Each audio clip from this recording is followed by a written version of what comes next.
Baik, selamat malam, Ibu Lia dan teman-teman semua. Perkenalkan, saya Muhyiyah Ulumuddin dengan NIM 25030301024.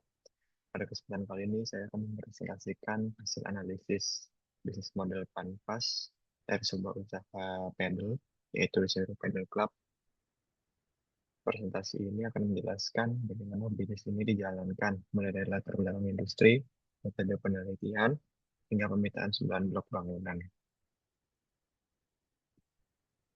Oke, yang pertama adalah latar belakang. Sebelum masuk ke pembahasan bisnis, saya ingin memberikan gambaran mengapa topik ini menarik untuk dikaji.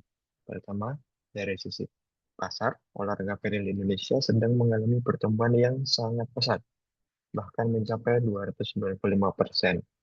Berdasarkan data dari Federasi Pedal Internasional, Indonesia kini menempati posisi pertama di Asia Tenggara dan peringkat ke-6 di Asia untuk jumlah lapangan pedal aktif.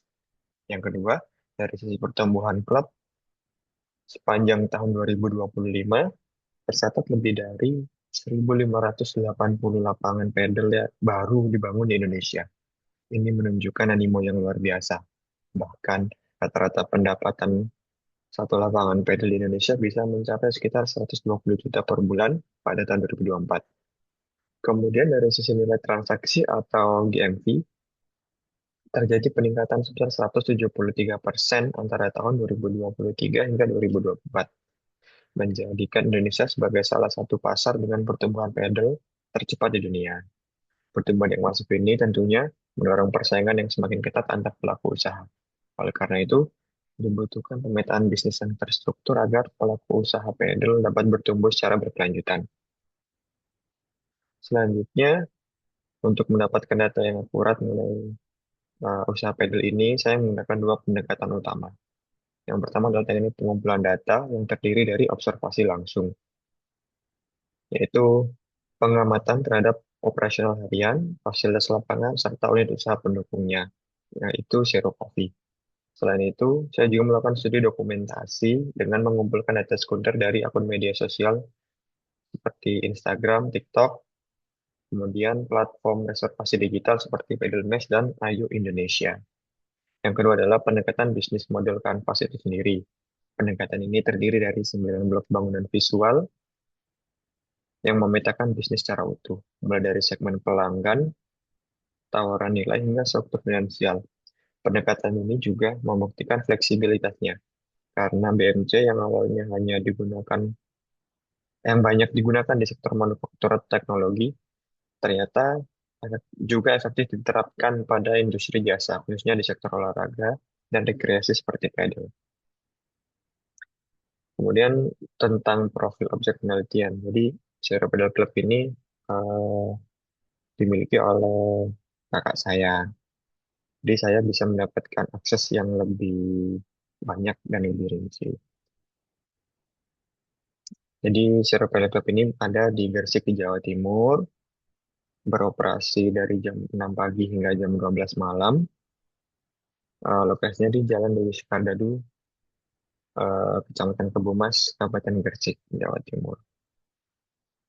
Untuk informasi lebih lanjut, bisa mengunjungi Instagram resmi, yaitu @zeropedalclub. Oke, selanjutnya pada slide ini menampilkan pemetaan lengkap BMC milik Zero Pedal Club yang terdiri dari 9 blok bangunan, yaitu ada customer segment, value proportion channel, customer relationship, key activities, key resources, key partners, revenue stream, dan cost structure.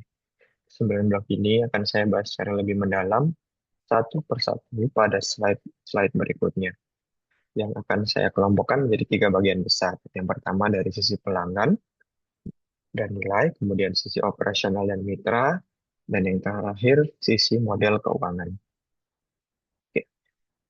Dari analisis sisi pelanggan dan nilai, saya akan memperdalam tiga blok yang berkaitan langsung, yaitu customer segment, value proposition, dan channel serta relasi.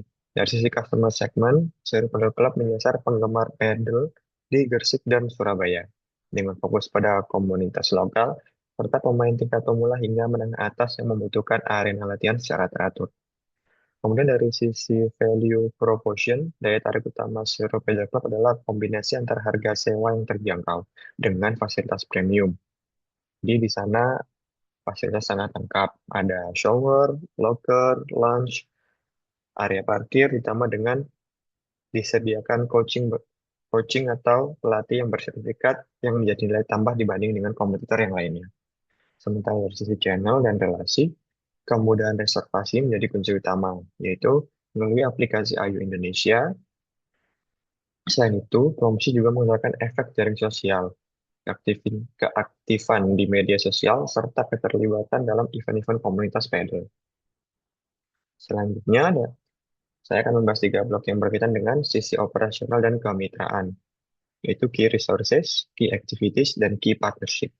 Pada Key Resources, aset fisik utama Zero Pedal Club adalah dua lapangan pedal yang berkualitas premium, area cafe, serta sumber daya manusia berupa instruktur bersertifikat untuk layanan pembinaan pemain bagi pemain pemula. Selanjutnya pada Key Activities, kegiatan operasional mencakup pengelolaan ketersediaan lapangan, perawatan kualitas rumput dan kaca lapangan, penyewaan peralatan raket, serta penjadwalan sesi pelatihan coaching. Sedangkan pada Key Partnership, Zero Pedal Club menjalin kemitraan digital dengan aplikasi Ayo Indonesia untuk sistem reservasi online, serta menggandeng Zero Coffee sebagai unit F&B internal yang terintegrasi langsung dengan venue. Selanjutnya, model keuangan dan diversifikasi usaha. Pada bagian ini, saya akan menjelaskan struktur revenue stream dan cost structure dari Zero Pedal Club.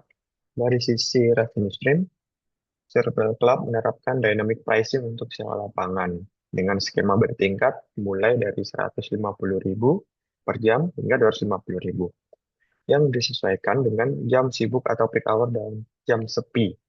Selain itu, terdapat pendapatan sekunder dari penyewaan alat, khususnya raket untuk pemain pemula, serta pendapatan dari sektor F&B melalui penjualan makanan dan minuman di Zero Coffee yang sekaligus meningkatkan waktu tinggal pengunjung di lokasi.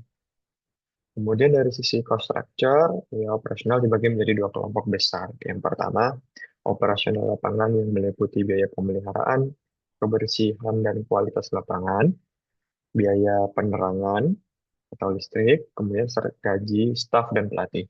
Kedua, operasional Zero Coffee yang mencakup pemisahan, catatan modal bahan baku, F&B, dan biaya operasional harian kafe. Pemisahan struktur biaya ini penting karena memberikan efisiensi, yaitu memudahkan pengawasan profitabilitas pada masing-masing unit usaha, baik dari unit pedal maupun dari unit F&B. Sehingga manajemen dapat mengevaluasi kinerja tiap lini bisnis secara lebih akurat. Dengan demikian dapat disimpulkan bahwa Zero Pedal Club berhasil membangun model bisnis yang tidak hanya mengandalkan satu sumber pendapatan, tetapi mendiversifikasikan usahanya melalui sinergi antara olahraga pedal dan bisnis F&B, sehingga lebih tangguh secara finansial di tengah persaingan industri pedal yang semakin ketat. Demikian paparan BMC dari Zero Pedal Club yang dapat saya sampaikan. Atas kurang lebihnya mohon maaf. Wassalamualaikum warahmatullahi wabarakatuh. Selamat malam.